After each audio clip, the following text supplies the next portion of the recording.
Bloomberg Audio Studios. Podcasts, radio, news. This is the Bloomberg Daybreak here at podcast, available every morning on Apple, Spotify or wherever you listen. It's Monday the 13th of May here in London. I'm Caroline Hepker. And I'm Stephen Carroll. Coming up today, Vladimir Putin changes his defence chief as Ukraine battles to hold on to territory.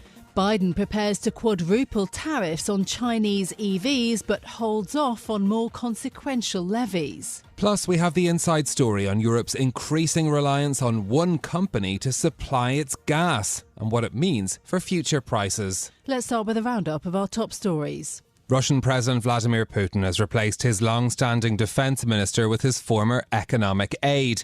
The unexpected change signals his administration's focus on growing the Russian war economy. Former MI6 intelligence officer Christopher Steele says the move highlights deeper fault lines in the country's leadership. I think what this indicates, it's not just a reshuffle along normal governmental lines. It's really quite serious instability right in the heart of this regime. And it's astonishing, to be honest. Christopher Steele speaking there. The reshuffle comes just days after the Russian president was sworn in for a fifth term, extending his quarter century in power. Volodymyr Zelenskiy is urging his people not to panic as Russia advances into Ukraine's Kharkiv region. The president used his regular Sunday statement to tell Ukrainians to trust their army, despite the, quote, extremely difficult situation on the outskirts of the city of Vovchansk. Anna Borchevskaya, who is an expert in Russian policy, says an escalation in fighting was to be expected. U.S. Congress took a very long time to supply aid to Ukraine, and Russia has been taking advantage of this delay. On top of that, one way or the other, with or without aid provision, analysts expected a Russian offensive come summer. Russian policy expert Anna Borchevskaya speaking there. Russia's defence ministry on Sunday claimed that its troops had made deeper advances into the Kharkiv border region, quote, liberating a total of 9 settlements over the weekend. Rishi Sunak will pitch himself as the candidate who can achieve a more secure future for Britain in a speech in London today, reframing the election to focus on security. The Prime Minister will also confirm that a UK general election will take place this year rather than by the January 2025 deadline. The speech will be Sunak's first address since his party lost more than half of the council seats they were defending during recent local elections and the defection of one of his MPs to Labour. President Biden will quadruple tariffs on Chinese electric vehicles this week and sharply increase levies for other key industries. The announcement is the culmination of a near 2-year review of tariffs, first imposed by Biden's likely presidential election rival Donald Trump. Bloomberg's chief North Asia correspondent Stephen Engel has the details. Total tariffs on Chinese-made electric vehicles will rise to 102.5%, up from 27.5% right now. So that's an increase of 272%, nearly quadrupling. Other tariffs will be doubled or tripled in targeted industries, including batteries, solar cells, steel, and aluminum. It's not clear yet which items were spared in this new tariff hike, but sources say there won't be any rate reductions. Bloomberg's Stephen Engel. He also points out that Biden's plan for more tariffs is mostly symbolic, as China doesn't rely on US consumers in those sectors. Chinese EVs were locked out of the US market years ago by existing tariffs, while solar firms mostly export to the United States from third countries, avoiding similar curbs. The US Secretary of State says Israel risks fueling a Hamas insurgency in post-war Gaza if it continues on its current path. It's the latest warning in a steady escalation of US concern about Israel's conduct as the country prepares for a likely invasion of the southern Gaza city of Rafah. Speaking to NBC's Meet the Press, Antony Blinken had this warning. Israel's on the trajectory potentially to inherit an insurgency with many armed Hamas left, or if it leaves, a vacuum filled by chaos, filled by anarchy, and probably refilled by Hamas. Blinken also broadly questioned Israel's approach, saying the Biden administration hasn't seen a credible Israeli plan for shielding civilians in an assault on Rafah, nor a post-war plan. The comments come just days after Israeli Prime Minister Benjamin Netanyahu struck a defiant tone, saying, "If we have to stand alone, we will stand alone." Amazon, Pfizer and Morgan Stanley are among companies expected to boost their presence in France. A flurry of new investments in the country will be unveiled today as President Macron welcomes 180 business leaders to Versailles for the annual Choose France summit. Bloomberg's Alberto Nardelli says the event, designed to make France a financial hub, is helping the country to win investment over its European peers. If you look at the specific French initiative, what sets it apart from other similar initiatives, say in other European countries, is really the profile of the event. Because most countries have FDI forums or events to try and attract business and investment. The thing that's kind of different about the French initiative is its profile, the pomp. Bloomberg's correspondent at large for Europe, Alberto Nardelli there. The Elysée said in a statement that the 56 projects to be unveiled this week will amount to more than 15 billion euros invested in total, and that tops last year's 13 billion euros.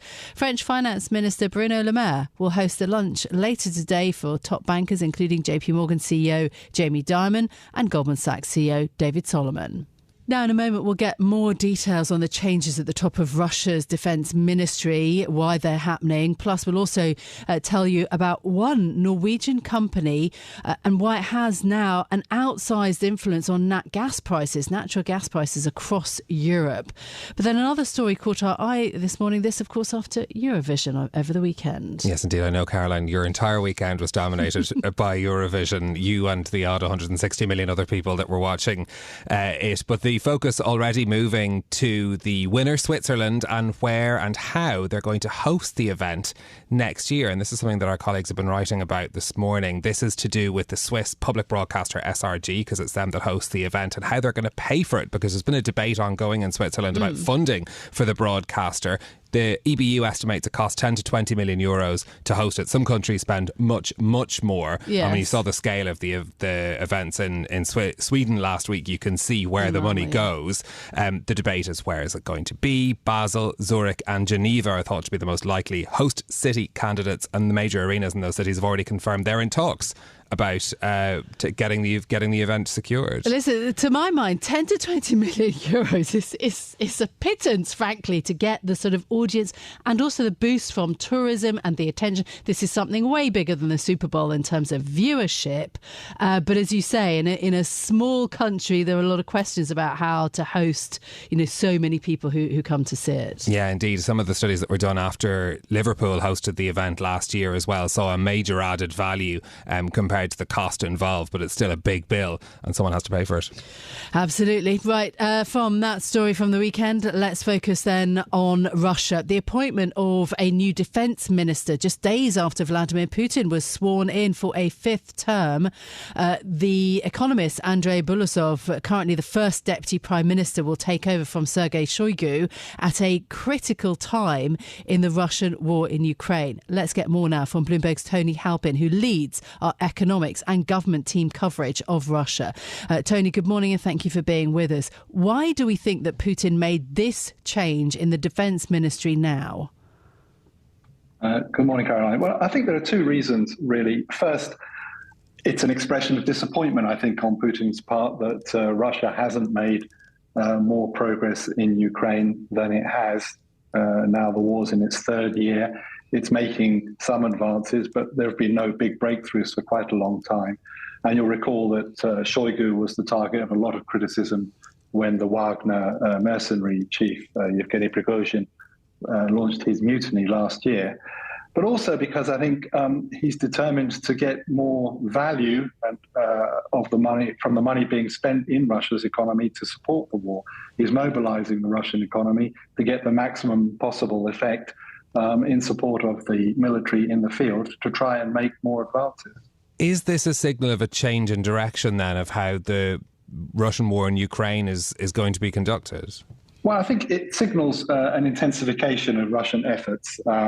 As we've seen, Russian forces are trying to attack even as we speak. Putin wants progress. He wants to see success on the battlefield. It's costing Russia an awful lot of money. And unlike Ukraine, which can call on the support of Europe and the US to help it in its fight, Russia must rely almost entirely on its own resources, and it's got a fairly limited resource in comparison. So he's trying to get the maximum possible effect from every ruble that's being spent on the war economy. Yeah, okay. And what about Andrei Belozov? I mean, he's a trained economist. Is he going to be able to help with that? What can you tell us about him as a person, as a leader?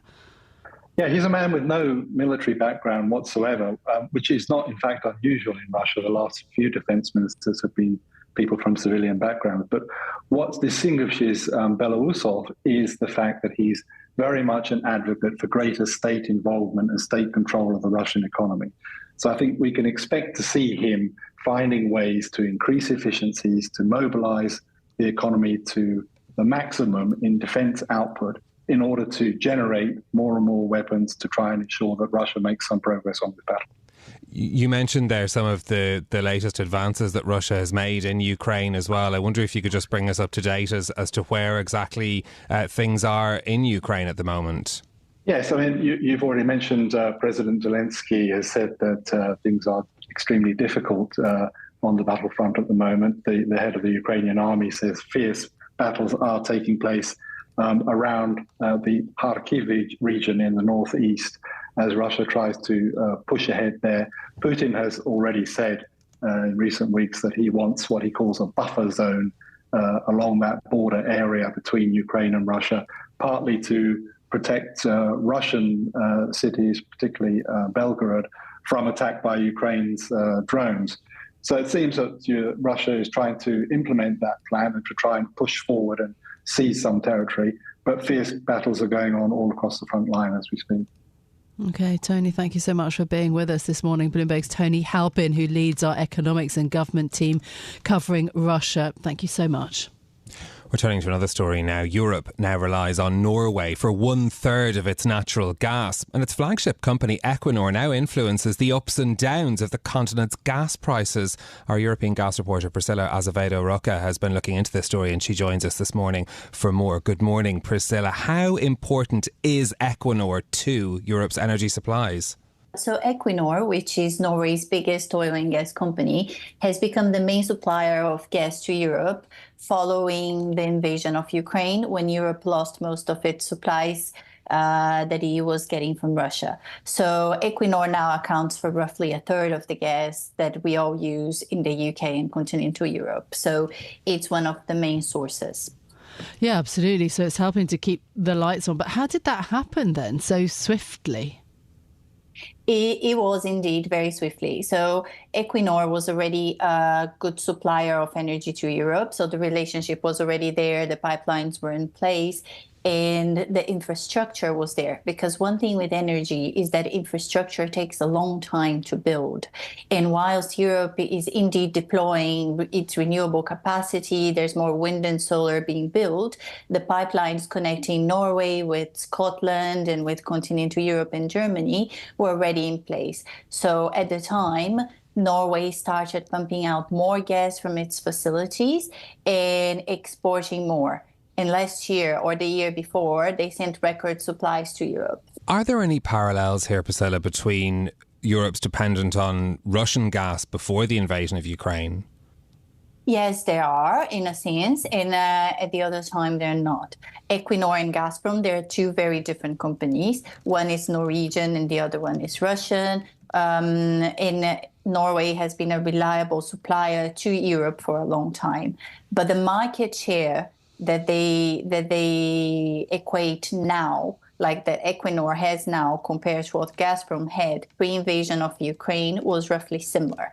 And because the energy markets are so fragile and still Europe is trying to rebuild its energy sources following the invasion, the trauma that came along with it, every time there's any problems in one of Equinor's facilities or they go into unplanned outages, or there's any indication to gas traders that there's going to be a tightness of supplying to the continent, prices move quite a lot. But this is a mere consequence of this feeling that things are not as stable as they used to be. Yeah, and perhaps, the concern now much more pertinent for Europe of where they're getting the energy supplies from. I mean, what's been the response then from European leaders, Priscilla? European leaders, they have been very welcoming towards Equinor and towards Norwegian's involvement in being there and providing what they call energy security to the continent. And they have been very accepting to it. But with this realization that at the same time, the renewables capacity and the whole energy transition wasn't going to be ready in time. So whilst we avoided blackouts because of lower energy consumption, because of mild winters and so on, Europe has been extremely lucky. Equinor also played a very, very important role. This is Bloomberg Daybreak Europe, your morning brief on the stories making news from London to Wall Street and beyond. Look for us on your podcast feed every morning on Apple, Spotify and anywhere else you get your podcasts. You can also listen live each morning on London DAB Radio, the Bloomberg Business app and Bloomberg.com. Our flagship New York station is also available on your Amazon Alexa devices. Just say, Alexa, play Bloomberg 1130. I'm Caroline Hepker. And I'm Stephen Carroll. Join us again tomorrow morning for all the news you need to start your day, right here on Bloomberg Daybreak Europe.